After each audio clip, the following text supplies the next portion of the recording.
right, welcome to the channel, everybody. Just before we get started, my name is Astro or RJ or AKA RJ, whichever one you want to call me. Go ahead. I wanted to start off with the segment that I like to call the Off the Top Nerd Talk, where I just talk about comics, movies, shows, games, pretty much geek nerd culture. Got a love for it. So, you can find me on Twitter, Instagram, TikTok. Lightly, I'm kind of trying to make myself all over the place. Kind of get this nerd stuff going because I really love talking about pretty much everything Marvel, some DC, but I don't really keep up with it as much as I do with Marvel content and things like that. But without further ado, thanks for popping in.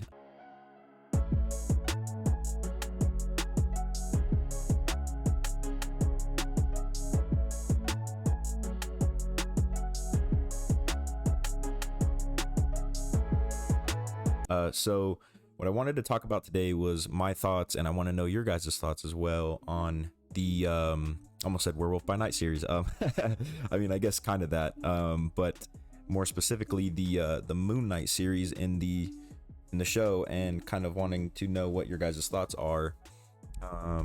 Sorry, probably just bumped the mic there. On the first episode so far, because we got to see really only one character. We saw Moon Knight towards the very end, and I think the costume looks phenomenal. I think they did an amazing job with the first episode. I don't like, I'm stumped. I don't even know really like where to go outside of just really talking about anything and everything. But yeah, his costume was awesome. I love the linen, the wraps that they had around everything, around the moon sigil on his chest, the moon sigil on his head, really just everything. The glowing white eyes, it looks so good. And sorry if I get a little too excited. I'm a freaking nerd. So yeah, some things that I really like that we got to see was, I don't know if they confirmed it or not specifically, whether it was the moon or not the Moon Knight, if it was the werewolf that we got to see in the first episode, or if that was just a jackal. But I really want to believe that it was a werewolf, because for those of you guys that don't know, Moon Knight's first appearance was in the Werewolf by Night series, so issues 32 and in issue 33, and it was really dope just to see them fight, slug it out. But in these first two issues, for the people that don't know, he didn't get I really kind of like how they started it. He really was just kind of a hired gun, and the committee were the group of underground businessmen that did illegal deals, illegal jobs, trades, things like that. So your typical mob bosses and whatever else things. They had a warehouse on the dock side, and the outside just looked disgusting, all run down, what you'd think a dock side would look like. But then the inside of that warehouse did not reflect how it looked on the outside, obviously, because you want to keep it as hidden as you can. And so they hired him to bring in the werewolf, aka Jack Russell in the comics.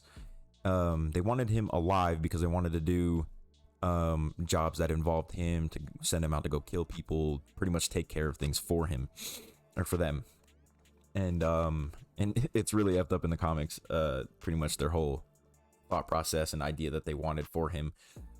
But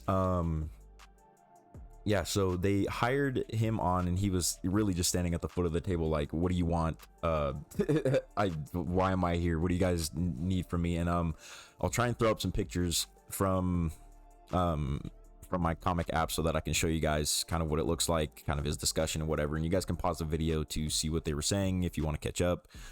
But they go through like his whole rap sheet of who he is, and who Mark Spector is, the main protagonist or the main character of the entire series.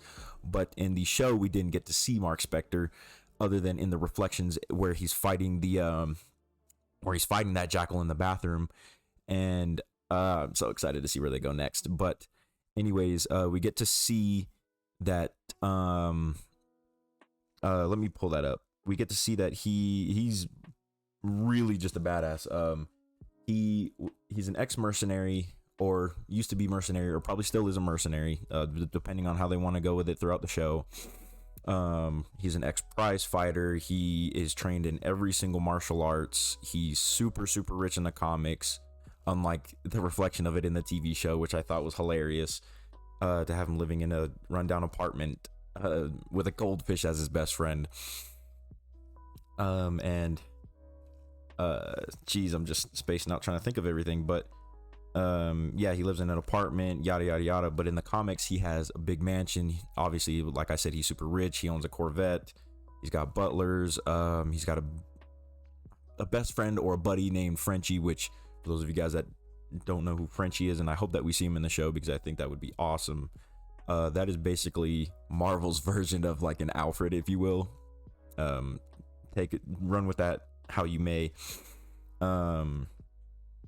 Let's see, where was I going with this? Oh yeah, sorry, I tend to ramble, but the committee hired him on. They went through his whole rap sheet. The dude is basically, just long story short, he's a badass. He's very well trained and everything, but he has split personalities at the same time. And I don't know so far in the show how they're going to go with it, because they just made Stephen Grant aware that he's got other personalities and he's got voices inside of his head, but he doesn't know where any of it's even coming from, which I think is hilarious how the main actor did. And I just spaced his name, but he is an amazing actor, and I love that we get to see him as the Moon Knight character. And so in the comics, again, I'll throw up some pictures, but in the comics, they make a box rise up from out of the table in front of him, and the dude at the front of the table is like, okay, open that box, that's for you, that is the suit that you're going to be putting on, and the name that you're going to be donning is Moon Knight. And the whole time, even fighting him and in different comics, you see that he's like, dude, the name's stupid, but it is what it is. It's the name that I'm given, and I'm just don't even think too much about it.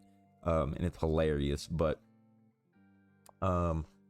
let's see, so outside of just the Werewolf by Night series, we also get to see him in the Defenders with a few of the Avengers. We get to see Hulk, and then we get to see Valkyrie as well as Nighthawk and Hellcat, a couple other people. And I just think these comics are freaking awesome. But the 1970s is where we really got to first see him in these first two comics with the Werewolf by Night series. And so then later it was the Defenders for about like 5 issues or 5+ issues. And then later on, he jumps around the Defenders and a bunch of other comics. And then we finally get his own series in the 1980s, starting off with obviously the Moon Knight, which came out as a premiere issue. And this is where we really get to see, down here at the bottom, we get to see like his 3 personalities, and those are all him. The one in the middle is obviously Mark Spector. The one on the left is Jake Lockley, which I also hope we get to see in the show, because that other personality, he's actually a cab driver. And for those of you who saw the episode, which I hope by now everybody's seen it, but basically Jake Lockley is a cab driver, and in the show he talks to a golden statue that's named Crowley, something like that. And in the comics, I'll try and throw up some pictures as well so that you guys can get some visuals on it. But we get to see him talk to that gold statue that he named Crowley. And in the comics, Crowley is kind of like an informant of the underground, so to speak, for Jake Lockley, and he's an informant and kind of tells him like, hey, there's some things that are going on, blah blah blah blah, and gives him the details of who's running what, who's doing what he finds out. And so that kind of helps him be able to navigate and do some of the Moon Knight deeds, if you will, the vigilantism throughout the nights and things like that he does. And this is the Stephen Grant from the comics, so this is him, super nice tux, clean guy, all that. And that's his girlfriend Marlene that we get to see. Excuse me. And so yeah, I just think it's super sick. And Khonshu looked amazing. Khonshu and the Jackal, both, I love the horror aspect of the both of them. And I'll try and find some pictures as well to throw up of what we get to see in the comics, because in the comics, obviously, like I stated, he doesn't get his abilities from a god right away. In the Werewolf by Night series, that's where he just gets the suit and the name handed to him from that group of guys. And so that's where he kind of dons it from, and then going on in the Defenders and everything until he got his own series. That was when we got to see where he was as Mark Spector out in the desert, which I believe was Egypt. They were doing some type of job. I can't remember specifically, but they were doing a job, and Mark ended up kind of turning on the guy because he had a change of heart and didn't like how gruesome that he was being. And so he ends up getting beat and left in the desert to die. And as soon as he dies, Khonshu comes to him as like an apparition, and basically tells him like, I'm going to resurrect you, but I need you to do my vigilantism work, or things like that. And so he gets revived, but now that's where we see him in the TV show with his Moon Knight figure, and that as his fourth personality, I guess, if you would say, or fourth persona or something like that. And so I'm really excited to see where they go with the show. And I thought the main villain of the show for now, Arthur, I thought he did really well. I don't know how I felt about putting the glass in his shoes as like a reference to sand and all that stuff. That just looked way too painful. But yeah, I mean, I don't even know. I have so much thoughts that are kind of going on, but I just wanted to do a light talk. I really want to know what you guys think about the show for the first episode, what you guys like, what you guys don't like, things that you hope to see, and yeah, all that kind of stuff down in the comments below. And definitely subscribe for more episodes coming, because I'm going to try and bring these out a couple of times a week if I can. And just talking like this makes it easier for me to be able to throw up episodes and stuff, and it's not that hard. So yeah, some of the things that I definitely want to see, I really want to see all of his personas, and we'll probably end up getting to see that just in like a bathroom scene like we did when he was just before he was fighting the jackal or the werewolf, where Mark Spector was talking to him like, hey, you need to switch or we're gonna die. We'll probably, I hope we get something like that where he's in a bathroom again and he has multiple reflections and he's talking to all of them at once, but he's like, what the hell is going on? I don't even know. And I love the references. This is another just deep dive rabbit hole, but I love the references to the goddess or god Amit or Amit. I don't know how you pronounce the name. The crocodile who is like the imbalance. If you're pure, you're fine. If you're not, like, you get judged on your heart and those kind of things. I love the references. I think the mythology and all that stuff in the Egyptian culture is freaking awesome. I think it's so sick, and I need to do more deep diving on my own so I can be more informed. And when I see stuff in the show, I'm just like, oh shit. But yeah, I mean, that's pretty much my slight thoughts for this episode. But yeah, thank you guys so much for watching. Stick around for the next episode, and I will see you guys later. Peace.